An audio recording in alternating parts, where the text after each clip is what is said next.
Good afternoon, everybody. It has been a while. I think, in fact, it's been about 7 months, thereabouts.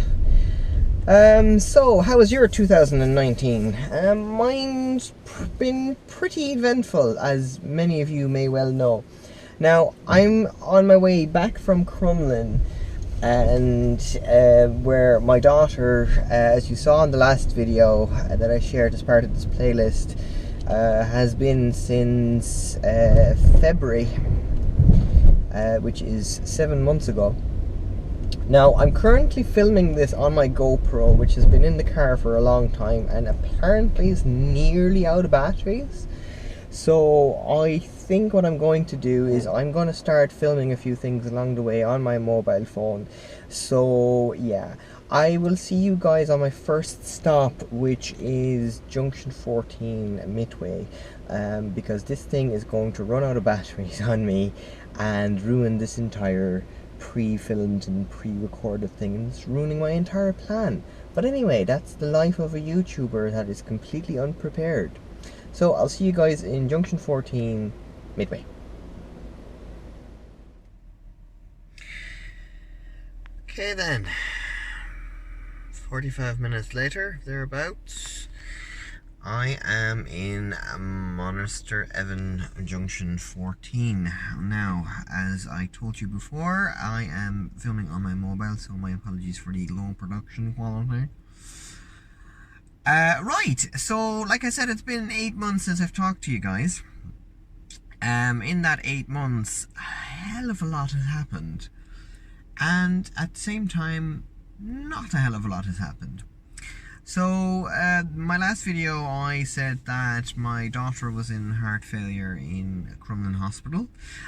She still is. She is, on the flip side, also still here. During the 8 months, we have been home as a family for a grand total of 7 weeks. During which we had an awful lot of time, awful lot of trouble feeding her and just getting her to gain weight and all that kind of stuff. But it was lovely to be home. Then at the end of May, she sadly got sick again, and we have been in hospital since, really. But not just in hospital here in Ireland, we've also been to Germany for, we were there for a total of a month, which is only meant to be for a grand total of like 2 weeks that turned into a month, etc, etc. So basically that's the deal. Anybody else who wants to read up on my daughter's condition and wants to maybe support us through this difficult time, there is a GoFundMe link down below in the description here.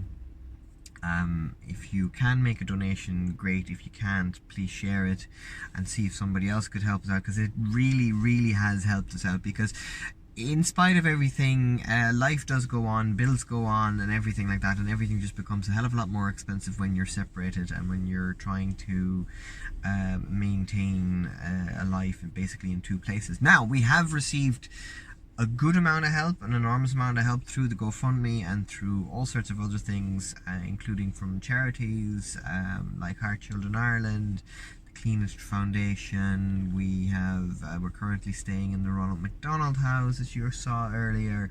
Those things all help, but at the end of the day, it's not home. Hopefully at some stage we will get home, but at the moment Alice is actively listed on a heart transplant list and is currently too unwell to actually be at home. The other problem that we have is that we actually live a little bit too far away from Dublin, potentially, in order to get home, but there are all sorts of things that are being done in the background. Anyway, that's my daughter. In the meantime, in Carland, which was the reason why I started this YouTube channel, my Zoe is now a few days away from being 5 years old. Now, in the 5 years old, I've done a hell of a lot of stuff with this car. Crazy journeys, like going up from the most southerly point to the northerly point and back in Ireland. I've been abroad several times. I've done all 32 counties in Ireland, and as well as my normal everyday life. So driving up and down to work, going to the cinemas, that kind of stuff. I've done tests. It's been great. Problems? Not really. Now, I'm a very, very bad car owner, and in the 5 years my car has been serviced 3 times now. The third time actually happened in, let me just get this right, that was in March, before we went home for the 7 weeks. I actually have a small bit of filming done for that, so let's go back to March and just see the small amount of badly filmed footage that I have of that, and you get back to me in the present in a little while. So my Zoe is about 4.5 years old, I think, and in the 4.5 years it's had 2 services, just 2. So yeah, I'm a very bad car owner. But today, that's going to change. Well, not really. But today, my Zoe will finally get some well-deserved TLC at the hands of Renault Belgard here in Dublin, because we're still in Dublin. So Alice is still in hospital. Hopefully not for much longer. But I want to try and get the car in as good an order as I can get it, even with my irresponsible ownership. So I think what I'm gonna ask them to do is do the 3rd year service, 4th year and 5th year service all in one go. Of course, it doesn't actually help that their service department actually isn't at their branch. And I now have to drive to the service department. So much for my grand ownership and my grand plan of being on time and being, yeah, I do like the way this is. They apparently have a sales, the main dealership, but then the actual services department is further down the road.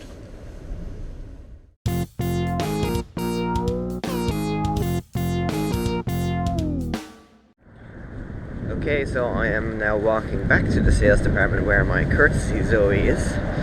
I did ask for a Zoe because, you know, I've been driving electric for nearly 5 years. Why would I go back to a manual? But anyway, in case you're wondering why I'm walking, it's because I declined a courtesy car or a lift. There's no need for me to actually get a lift. I've been cooped up in hospital for too long. I could do with the exercise. It's only about 1 kilometre. It's grand.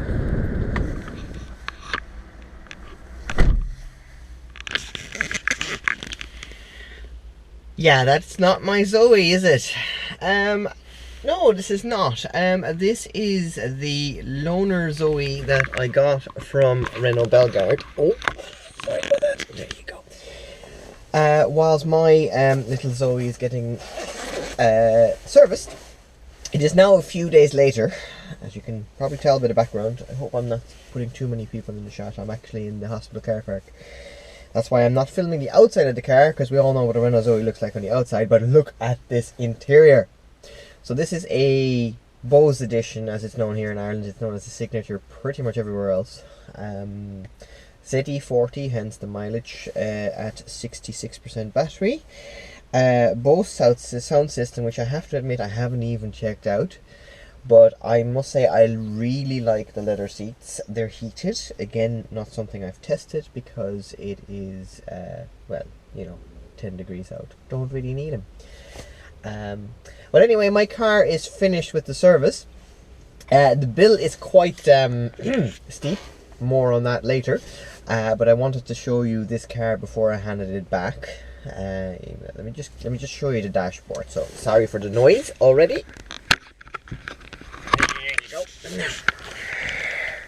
I love this gold trim. I really, really do. Now, reflection-wise, I do think this particular dashboard colour is a bit worse than the black, but I'm quite used to that. There we have the Bose sound system. I love this little thing in the ZT40s, and it's I think it's fabric in the normal dynamic. It's a really, really nice car. However, I'm going to have to hand it back, and I will probably lose battery in this thing as well, so let's just get going and get my own Zoe back. See you in a minute.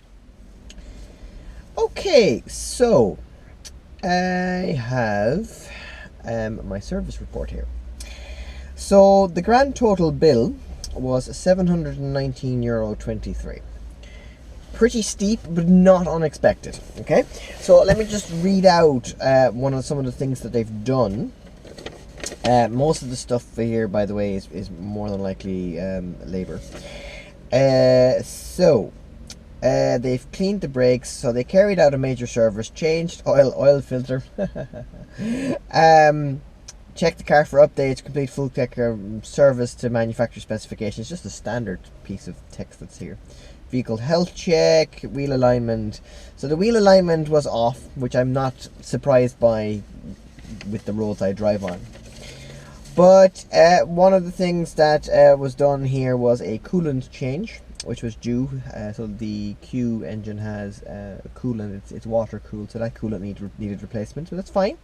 So that was done. We had a 12-volt battery that was due replacement, which is great. There was a slight lip on the front disc brake, but that's no big deal. But they did say, you should probably get that replaced, which I might, just not now. They're still 25% worn. They're only 25% worn. That's 25% worn after 113,000 kilometers. That's pretty damn good. Anyway, pollen filter cleaned, cabin filter cleared, tracking because the rod end was worn. Not entirely sure what the rod end is, but I'm quite sure it has something to do with the suspension. Anyway, total bill €719.23. Thank you very much, Renault Bellegarde. It has been an absolute pleasure. There were two other things that were, I think one of them I've already mentioned. One other thing that was noted was there was a bit of rust underneath at the crossbar. I think the crossbar is something to do again with the suspension. Probably primarily due to the fact that I don't really clean my car very, very well, or at all. Don't really clean the car at all. And it's probably got a bit rusted, but that's fine, that's no problem. We can get that done at some stage. The other thing that was wrong with the car were the two back tires that need replacement, which I will also do, just not now. I think other than that, that was pretty good. So with this €720, for argument's sake, off the top of my head, I'll round it off, but off the top of my head, I've had two previous services which were €100 each. So that makes the total bill €920. Then I also had the, what were the darn things called again? Drop links. The drop links replaced at €50. So that basically means that in total I've spent €970 in maintenance on this car in the space of nearly 5 years and 113,000 kilometers. That's pretty good. Now that we've done that, grand. So as you saw, the service was easy, was great. Nothing really nothing wrong. The one thing they didn't do, because I didn't really want to spend the money on it, was the brake fluid. That will have to get done at some stage now, probably next March. Other than that, this car has been absolutely perfect, and it has done, let me just check, 123,000 and a bit kilometers trouble free. So that's great. Any other things that I need to change with this car? No, not really. My biggest problem these days has been the infrastructure, because the infrastructure hasn't really expanded in Ireland as much as I would like to say it has. It hasn't. There's still only one charger here in junction 14, which is incredibly busy. A Nissan Leaf just pulled up next to me. The availability of cars with the Type 2 AC has increased. So, like, for example, the Leaf that's just pulled up next to me also has a Type 2. And unfortunately, there's a lot of cars that can't fast charge but use this particular plug, the Type 2 AC plug, as their charger, because they don't want to hold up the fast charger, but they do want to have a charge, etc, etc. So in the meantime, they just block it for us. I mean, when I say us, I mean Zoe owners. So that's my biggest problem these days. I have, because of the fact that my daughter's in Crumlin, I am actually working in back in Mallow for 3 days a week. So I drive up and down between Mallow and Dublin a lot. Now, that in itself is not an issue, but it is an issue when the infrastructure isn't actually fully up to date. So my next stop after junction 14, because I'm currently at 50%, I've got more than enough to move on, is Balacolla, so junction 3 on the M8. And then afterwards I'm going to go visit Cashel. Now Cashel for the last 2 months has been stuck on single phase power.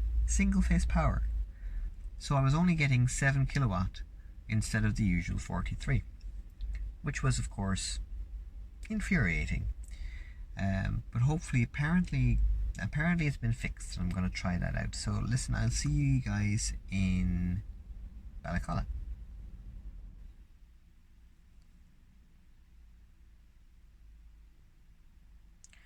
Right, I was only just saying it. Yeah, this isn't, yeah. So I am in Urlingford.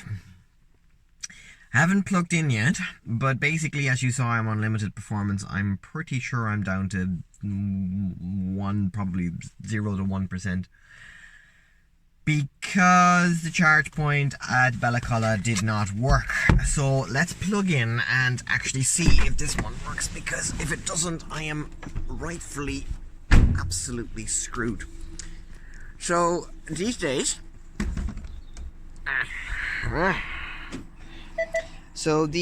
I have infrastructure anxiety. Oh, good, at least that part works. Sorry for the wobbling, guys.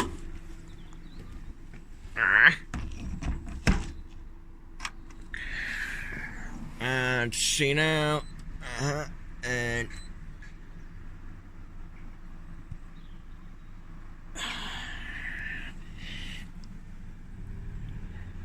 come on, here's the click and saved. Now, before it disappears off the screen.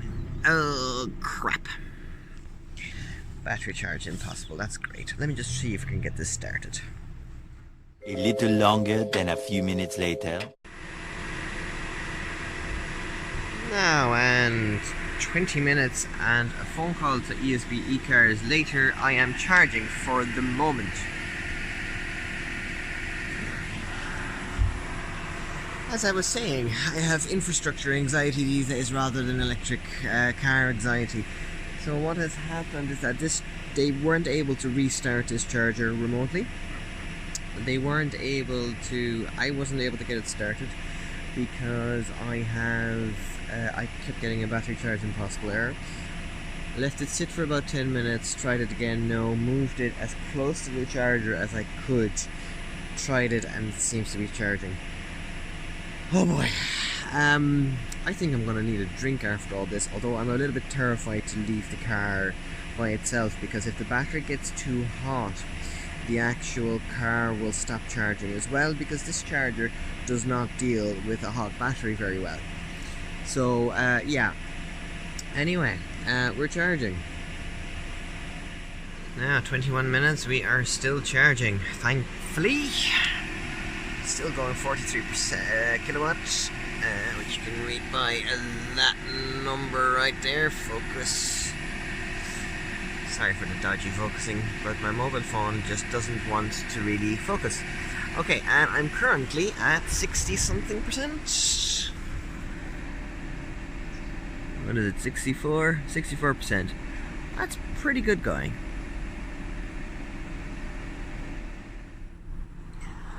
Now, 80%. How long did that take? You know, people are obsessed about the 0 to 80 time. 29 minutes. That's pretty damn good.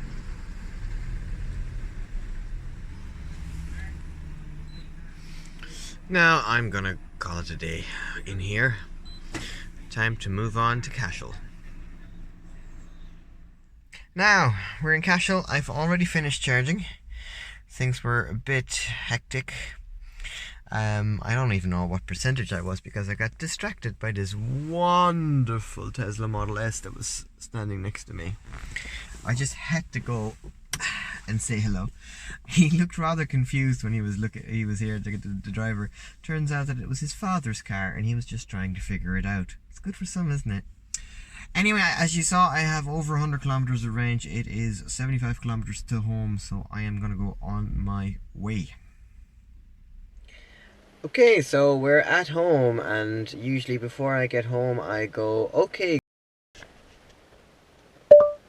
turn on all the lights.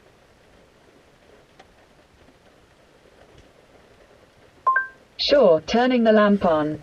Sorry, it looks like 2 lights aren't available right now.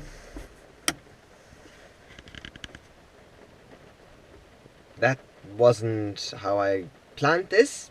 Looks like our house minder has actually switched 2 of my lights on. Ah well, I made it home. So this is kind of what it looks like for me on a weekly basis, for us I should say, because my wife is currently still at home at the hospital in Crumlin, and has only been home once in 4 months. Anyway, so yeah, what I said before was that I won't be uploading a heck of a lot. This was kind of a short little video just to show everybody what our lives has, at the moment at least, turned into, and hopefully it'll get better. Hopefully we'll come home at some stage, and hopefully I'll be able to make a few videos with a little baby in the back seat, although she's 9 months at the moment, so it's not really that little anymore. But hopefully with a child in the back seat. Until then, thank you very much for watching. If you can, please share the GoFundMe link down below. Donate if you can. It means an awful lot. Thanks guys for watching, and we'll see you guys later.